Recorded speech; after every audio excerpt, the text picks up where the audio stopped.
They always said the final mile, the last little bit to get inflation down is just going to take time.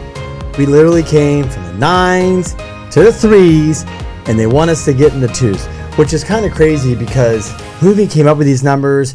Why can't we live at 3? Why does it have to be 2? Why can't we live at 4? Clearly, we haven't been here in a while, but this is what the Fed put on us. So is the Fed going to eventually give in and say we can live at 3, or do we really have to hit 2?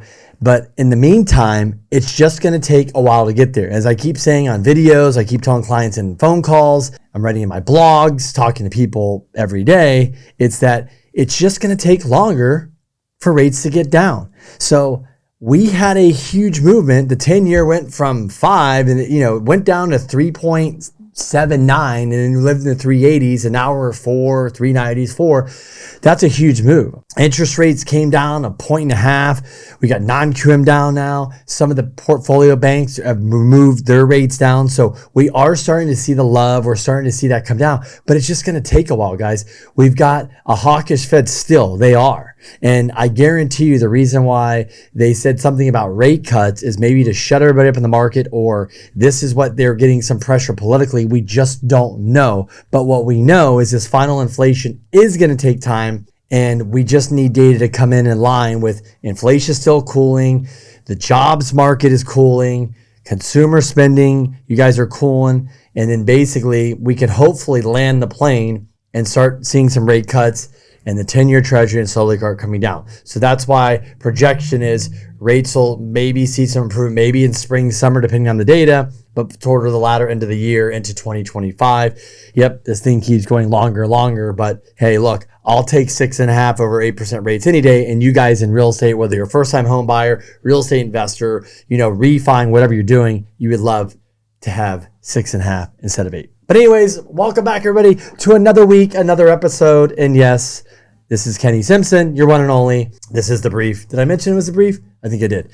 As I shoot this a little later in the day on Monday when I shoot it, it's looking outside. It's cloudy. It's rainy in San Diego. So yes, we're complaining because it's San Diego and we pay a sunshine tax. So anyways, we got a lot of rain here, a lot of weather going on the rest of the country. So definitely causing issues with, driving and all that fun stuff here in San Diego. But anyways, speaking of issues, speaking of inventory, we're having issues getting inventory. We're just not really getting the love. Last week, here we go. We're going to get into it here for a minute here. So last week we were at 505,223 nationally. This week we're at 506,414. Not a big move. Remember, well, hopefully we'll see that.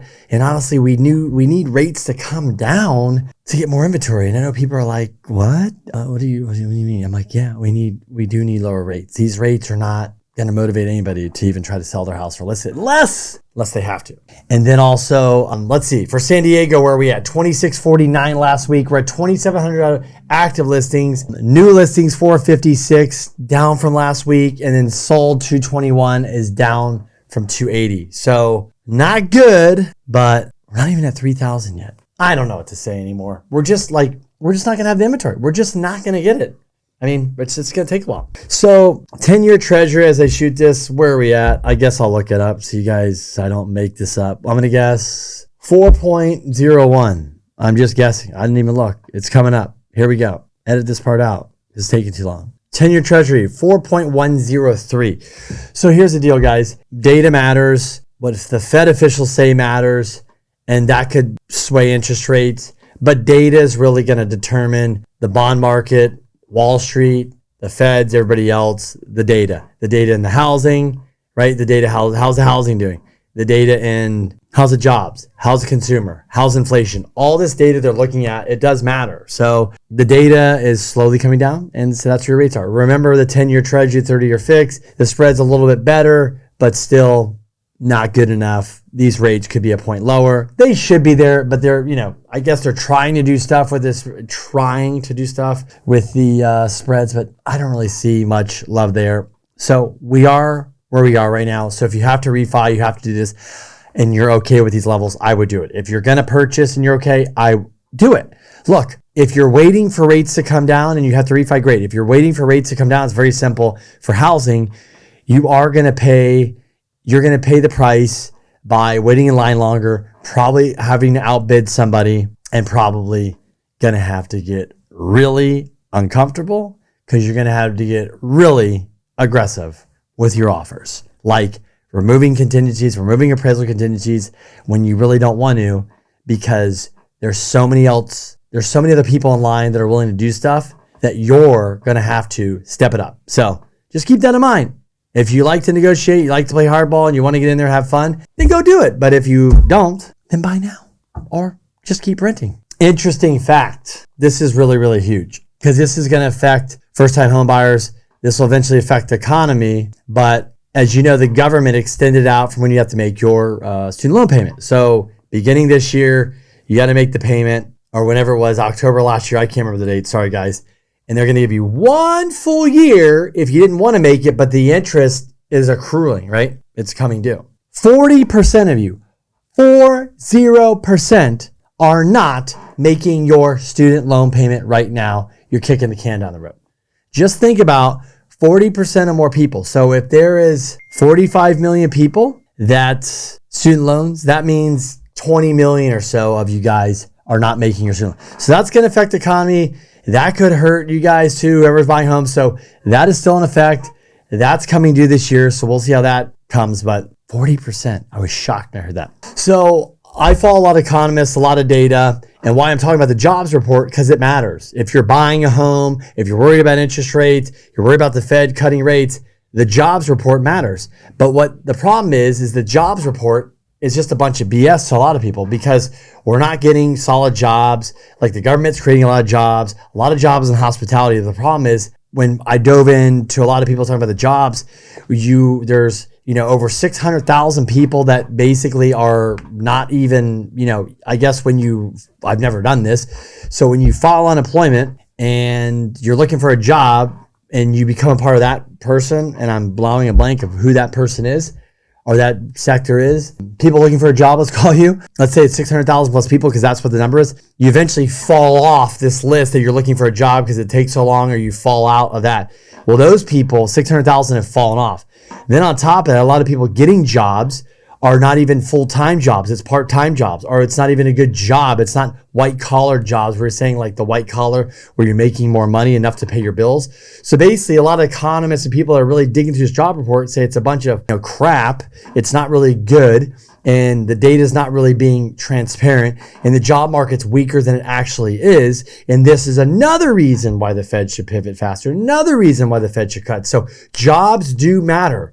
Like, if jobs reports start coming in worse, that is actually going to help the Feds fight inflation. The Feds cut rates sooner, and that would drop interest rates. Could help you, first-time home buyers, or the real estate investor, or those of you who have to refinance. What I was talking about is the participation numbers. People fall off. It's not real. I guess 600 plus thousand people that are in the participation numbers are looking for a job. They fell out. You fall off, and that's not being reported. So we're just not getting real, right, job data. Okay, so let's go to some fun stories, some fun blogs, some fun articles. And what do you know from our good old buddy pals over at Housing Wire? What do we got? Fannie Mae optimistic that mortgage rates will dip below 6% by the end of the year. Well, let's be honest. Fannie Mae does not insure FHA and VA because those are already below 6% by the end of the year. I agree. They're also, if the spreads come down, that's a huge thing. So in this, they obviously talk about, interest rates coming down. Their projections are rates would be under 6%. There'll be more units sold, obviously, more refis, a lot more transactions coming. So anyways, rates coming down, good thing, love it. Let's see more of it. So not only are we having inventories issues with first-time home buyers, trade-up buyers, because the lock-in effect and all this, but guys, grandma and grandpa, they are too suffering from housing inventories, but they can't find homes. They're just not sufficient homes for our aging needs.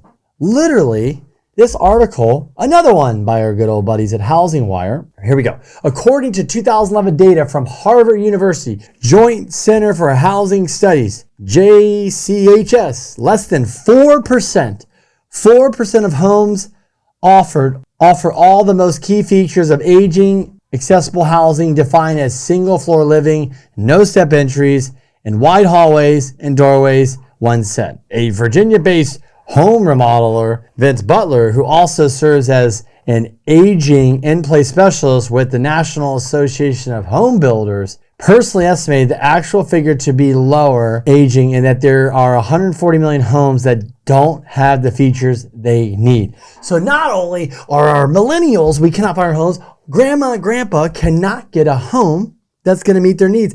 And think about it. That's why if somebody's like, and I can tell you in San Diego, you have a single level home, it's like people love it as long as it's not a complete tear down shithole, nice, you know what I mean? So this is the problem is, folks, we tried to say this to our city council here in San Diego when they blamed rent control on us apartment owners. Is what we tried to tell them is that, hey guys, yes, the homes here are getting old, and they're old. Did I mention that they're old and they have mold and they're just old. They have mold and they're disgusting and they're dirty and they need to be fixed up, and some of them can't even like live in them, and we need to fix them up. We need to make them better. That's why like this rent control, people are living in just shitty conditions. The whole point is just like for people, housing is old here in San Diego. The housing is old in many other places. We need to fix it up. We need to rehab it.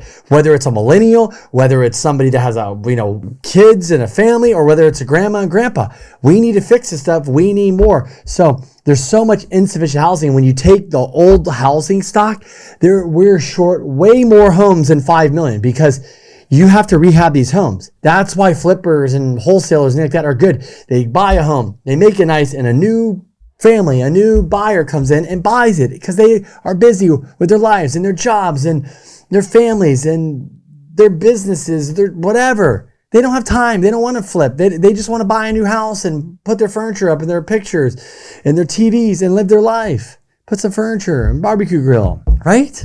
Isn't that what we want to do? So we have an old, just like our streets and our bridges, it's old, needs to get fixed. The housing too. You got to let the people do their thing. So even grandma and grandpa are getting screwed over here. This is crazy. So housing starts, as we guys know, just 4.09 million existing homes were sold in 2023. That marks the lowest level since 1995, almost 30 years. And that's why in this other article, these are all Housing Wire because I love Housing Wire because they're great. Housing Wire starts drop 9% in 2023. That means houses being built, stuff like that. Guys, it's very clear. Number one, rates are high, lock-in effect. We didn't sell enough homes. This year, we will sell more homes. We will refi more homes. Second thing, why are builders not building? You're like, Kenny, but they're making all this money. Maybe because rates. Do you know how much it costs to get a construction loan? Any of you guys, go get a line of credit on your house. That's at 8.5%. And then there might be plus prime plus half, or prime plus 1, or prime plus 1.5 or 2. Well, construction loans, guys, are prime plus 1.5 usually, 10%. It's like, so you're asking builders to buy all this stuff, carry all this cost, do all this stuff. It's expensive. It doesn't make sense. They can't get the financing to buy the land. Everything's a ripoff. So financing is not available. Liquidity is not available. And it doesn't make sense.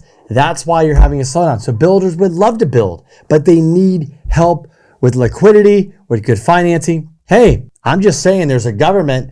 You're funding a lot of other stuff. You could help the builders here. You could help people finance ADUs in California. I keep saying that. How about that? How about we finance ADUs in California? How about the government helps? You need housing, but no banks and nobody wants to do seconds that are really creative. You can't go do a second on future value, but why doesn't the government step in? Why doesn't the government help builders finance things at reasonable rates? Just throwing it out there. Hey, we're just trying to throw it out there, guys. And just 4 million homes last year. This year, hopefully 4.5, 5 million if we're lucky. If rates were to plummet, probably 4.5 million. So we'll see an uptick in that. But overall, guys, it's the same old, same old. Interest rates are pretty flat. Housing inventory, it's coming up, but it's slow, like slow. And inflation, all that slow. So we're just kind of in this transition period right now. We had that nice slow drop. A lot of people are taking advantage. People are starting to buy homes. Real estate investor flippers are starting to see some deals. Things are happening. We need more liquidity for the commercial market. We just need some things to pick up and get going. Slowly but surely it will. As we get closer and closer to this election, Biden, and we have Trump, that's our choices. Is that going to be our choices? Who's better for housing? Who's better for the economy? That's you to answer, because I'm not getting into politics. But anyways, yeah. So we don't know. Who is better, Trump or Biden for housing? I think it would be better if we can just find a president that's not 80 years old. So anyways, it'll be an interesting year. Not much new data, not much new stuff, but hopefully some exciting things coming around the corner. That's it. That's it, guys. But hope you guys have a good week. Thanks for watching. So if you need me, reach out. Remember, no question is dumb. Remember, I focus on 1 to 4 unit financing, Crystal's commercial. Remember, we love to help first-time homebuyers, VA, all that. We love to help real estate investors. And if you're stuck or you got denied somewhere or your friend or somebody and they don't know what to do, I can help them out. Send them my way. Let me talk to them. Quick conversations can really turn things around. I have a lot of those weekly where people got a denial or people said no, they can't get help, they can't figure this out. And here at the Simpson team, we figure it out because I've been doing this 20 years. And that complicated scenario might not be that complicated because this guy seems to get them all the time, and we knock them out of the park and get them done for you. Quick, easy, as fast as we can. Anyways, thanks for watching. Have a good week. We'll talk to you soon.